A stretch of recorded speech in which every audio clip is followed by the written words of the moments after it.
Esse exercício de número 2, ele é diferente. Para que serve essa relação fundamental da trigonometria? Ela vai aparecer, pessoal, nesse tipo de exemplo clássico que nós temos aqui, aonde ele vai te dar o valor do seno e ele vai te pedir para você calcular o valor do cosseno. Então, se você utiliza a relação fundamental da trigonometria, basta ele te fornecer, por exemplo, o valor do seno e você consegue determinar o valor do cosseno de qualquer ângulo. Ou ao contrário, se ele te der o valor do cosseno de um ângulo, você consegue determinar o valor do seno desse mesmo ângulo e vice-versa. Tá bom? Então vamos ler esse exercício para a gente ver o que a gente entende sobre ele. Sendo seno de A, lembrando que nem sempre vai aparecer x igual apareceu aqui, seno de A igual a meio. E ele está falando, pessoal, que esse A, esse ângulo, esse arco A, ele é maior que π sobre 2.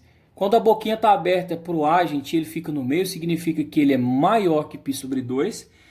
Quem lembra o que é π sobre 2? 90 graus, né? 180 dividido por 2, 90 graus. Ele é maior que 90 graus e ele é menor que 180, porque π vale 180 graus. Então, pessoal, se a gente fosse deduzir, ficaria assim. Ficaria assim, né? O que ele está dizendo?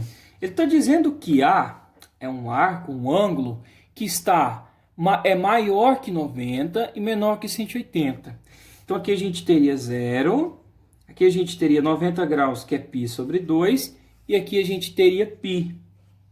Concorda comigo?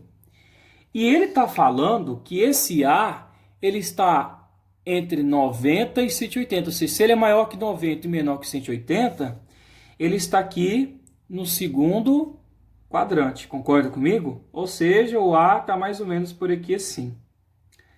E aí ele está pedindo para você calcular o cosseno desse A. Ele te deu o valor do seno e ele quer que você ache o cosseno.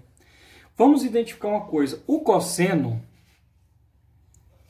é o eixo do x, concorda comigo? E aqui no segundo quadrante, como que eu faço para calcular o cosseno? É só eu projetar ele aqui para o eixo x, e essa porção aqui seria o valor do cosseno, tá certo? Só que o cosseno, pessoal, ele tem uma variação de sinal. Essa parte aqui é a parte positiva, ou seja, o cosseno ele é positivo no primeiro e no quarto quadrante, porque ele compreende essa parte aqui, ó. E essa parte aqui ela é positiva, e essa parte aqui ela é negativa. Significa que o cosseno aqui no segundo e no terceiro quadrante, ele é o quê? Negativo.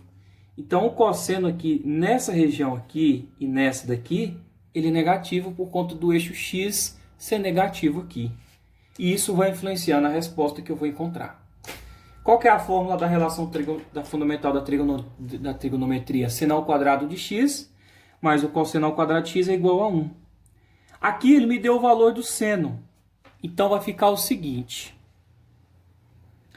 Seno ao quadrado de x, como ele me deu o valor do seno, aqui, pessoal, apareceu A, mas poderia ser x também, tá? Nem sempre vai aparecer o x, pode aparecer A, B. Então ele me deu o valor do seno igual a meio.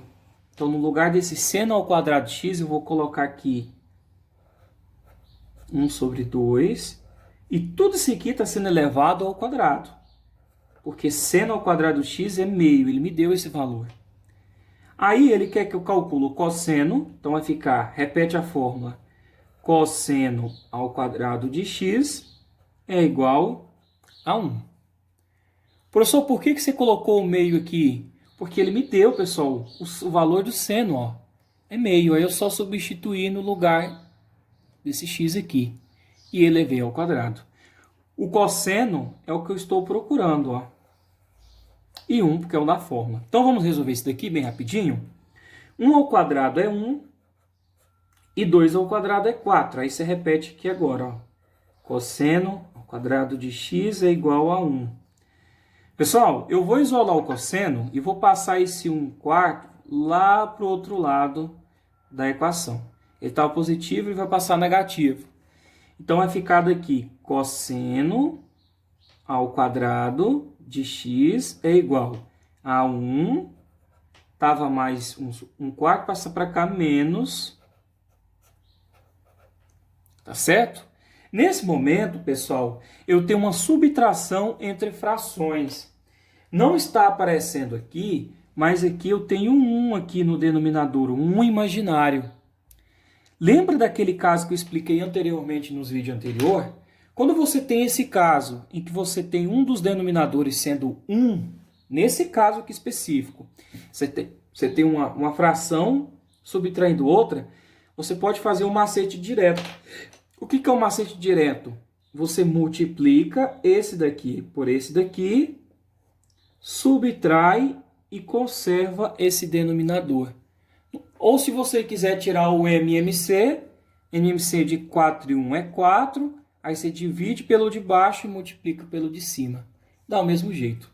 Então aqui ficaria, ó, cosseno ao quadrado de x é igual 4 vezes 1, 4. E 4 menos 1, 3. E repete aqui o 4. Se você fosse fazer o MMC, também daria a mesma coisa. Vou fazer aqui no cantinho, ó. Ficaria, aqui tem 1 imaginário.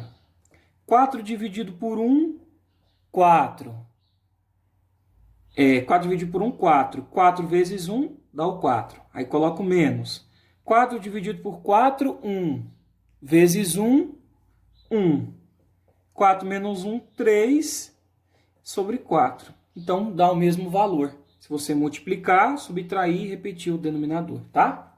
Nesse momento, o que eu posso fazer aqui, pessoal?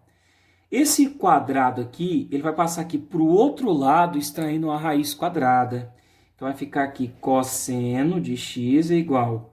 Só que essa raiz quadrada, ela tem um valor positivo e um valor negativo. Você não pode esquecer disso, que é muito importante. Então, esse quadrado passa para o outro lado, extraindo a raiz positiva e negativa. Raiz de... Eu já vou colocar separado aqui, ó. Raiz de 3 sobre... Vou colocar junto. Sobre 4. Eu posso reescrever isso daqui, pessoal, como sendo cosseno de x é igual, mais ou menos, raiz de 3 sobre raiz de 4. Só desmembrando aqui para separar. Bom, o que nós temos aqui? Quanto que é a raiz de 4? A raiz de 4 é 2. E a raiz de 3 vai ficar a raiz de 3 mesmo. Só que não se esqueça que eu tenho a resposta positiva e uma negativa. Paulo, qual vai ser o meu resultado aqui? Lembra que esse arco, esse ângulo A, ele está entre 90 e 180. Igual eu expliquei aqui para vocês, ó. Ele está aqui no segundo quadrante. E como ele me pediu para calcular o cosseno, devido a ele estar aqui no segundo quadrante, o cosseno ele é negativo no segundo e no terceiro. E como ele está no segundo quadrante aqui, o cosseno fica o quê, pessoal? Negativo. Então, a resposta que vai aqui para o final é menos raiz de 3 sobre 2. E aí, você finalizou o exercício. Tá certo? Até mais.